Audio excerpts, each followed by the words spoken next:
What else? Yes. Yes. Thank you. Did the State Department try to enlist Sony Pictures to promote U.S. foreign policy narrative? We work with a variety of, or I should say interact with or communicate with a variety of outside people and in this country to talk to them about what our priorities are. Sometimes they come to us, but certainly their decisions about what they produce, their content, their movies, their productions are all entirely up to them in terms of the content they produce. But we often have conversations with people inside the country about issues that are important to us. There's WikiLeaks published emails between Richard Stengel, State Department official, and Michael Linton, Sony CEO, and it says, Michael, it was great to see you yesterday. As you could see, we have plenty of challenges in countering ISIL narratives in the Middle East and Russian narratives in Central and Eastern Europe. And it's not something that the State Department can do on its own. Following up on our conversation, I'd love to convene a group of media executives who can help us think about better ways to respond to both of these large challenges. This is a conversation about ideas, about content and production, about commercial possibilities. I promise you it will be interesting, fun, and rewarding. Best, Rick. So, is there a question, or did you just want to do a dramatic reading of his email? No, really. Is this is the State Department trying to get Sony Pictures to try to look, push as we US said around the foreign policy CBE agenda? summit, as we've said around very openly around the CBE summit, around that we talked to social media organizations, entertainment organizations, other people on the outside that aren't affiliated with the government about our anti-ISIL efforts and about. So it is a yes, basically. It is. Can a I yes. finish? Okay. Yes, sure. But it's the same that you answered. No, I think it's a little ironic that you're asking a question about this issue. But I will say, around the CVE summit, we were very clear that we talked to a host of government and non-governmental actors about the anti-ISIL coalition. This is certainly a very, very small part of that. I wouldn't draw any big analytical statements from this other than we're very clear that we believe people who have platforms who can speak out against ISIL should do so, but their content, what they choose to say, what they choose to print, what they choose to make in terms of movies is obviously entirely up to them. About putting and I think ISIL Sony would and say Russia, the same thing.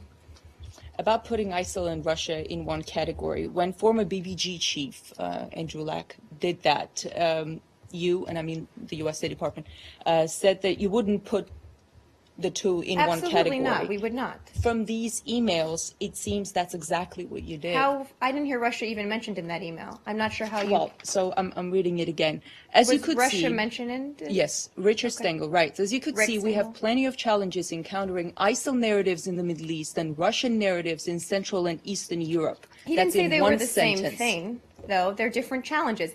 I've talked very publicly about the very high level of Russian propaganda that I'm sure you're familiar with, that is put out by the Russian government to hide what they are doing in Ukraine. That is a very different thing than the anti-ISIL piece of the component here that we've talked about in terms of public messaging. Those are two very different things. I've spoken about them very differently from this podium a number of times. They're very different challenges. You are right. There is a challenge with the extraordinary level of Russian propaganda, factually blatant lies about Russia's doing in eastern Ukraine. That's one challenge for us. There's a very separate challenge that we've talked about in terms of the piece of the anti-ISIL coalition that deals with their propaganda and their narrative. And they're very different, of course, and we would in no way compare them. That may be shorthand in an email, but that's certainly not how we see them. Are you saying that the U.S. always tells the truth and Russia always lies? That's not what I said. I always tell the truth when I stand up here. And we're very clear about the fact that there is a massive level of Russian propaganda. Just this week we heard President Putin say there were no Russians in Ukraine, which there are photos. There's an overwhelming amount of evidence to show that is not the case.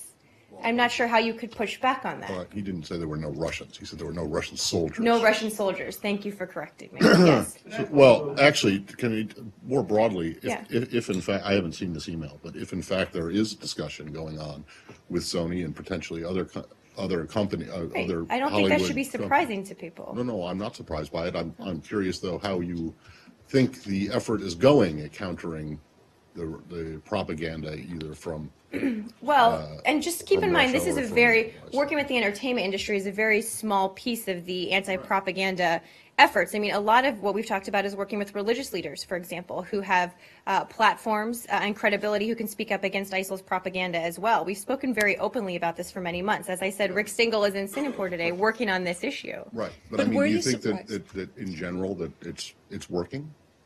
I think there are tough challenges here, and I've said this before, the internet is both a blessing and a curse, that terrorists can propagate their message much further and much faster than they ever have been able to before, and that's a huge challenge. But I do think in places like Iraq, you hear tribal leaders and regional leaders and local government leaders and religious leaders standing up and saying, this doesn't represent us, and we're not going to let them take over our country.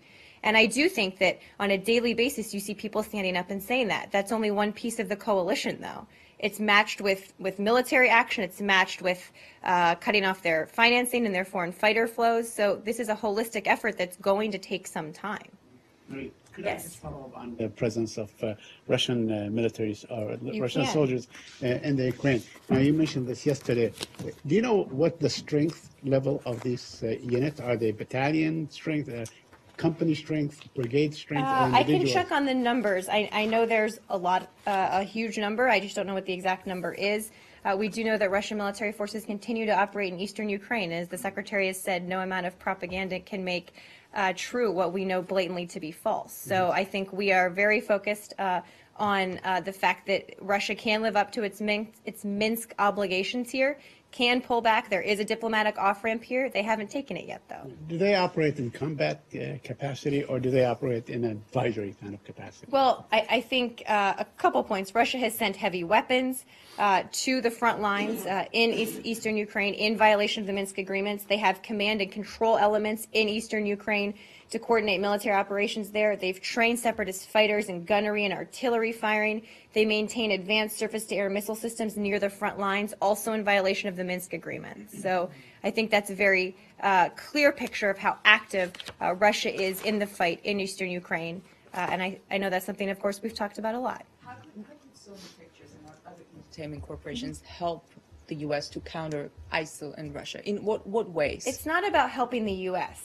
The anti-ISIL coalition is a global coalition that includes countries across the Middle East, Muslim countries around the world. This isn't about the U.S. This is about people who have platforms, understanding that they do have a way to counter this very hateful, very destructive, very violent propaganda. And this should in no way be surprising to people. These are just conversations that we're having with governmental organizations and non-governmental organizations. I'm just referring to the challenges listed in this email. But Right. how could Sony Pictures help in that regard? I'm Just happy for you to specifically. ask Sony their thoughts on that. As I've said, we have a dialogue with companies, with social media companies about the ways, the challenges as we see them. Yes, but the U.S. But I'm the State gonna finish Department my would- sentence would and then I'll take your expect them next to do question. something. What is it? No, that's not what I said. I said we have a conversation with them about the challenges as we see them and what we are doing to counter that kind of propaganda. They have their own tools and their own decision making about how they could do that. It's more of a conversation about the challenge, what we're doing, and then they can do, make their own decisions about what they might do, certainly. Can I just stay on Ukraine and just You ask can. about? Right. I just want one more general.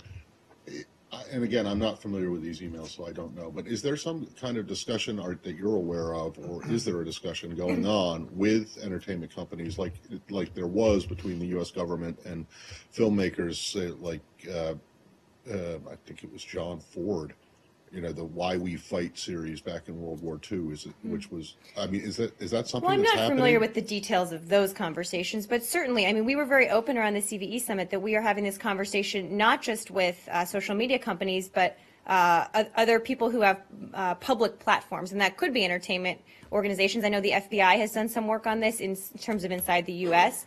There's certainly conversations that are ongoing. Right. With a variety of non-governmental actors. But I'm just wondering if there's a stepped up interest in this. I know your former employer, for example. Which one, Matt?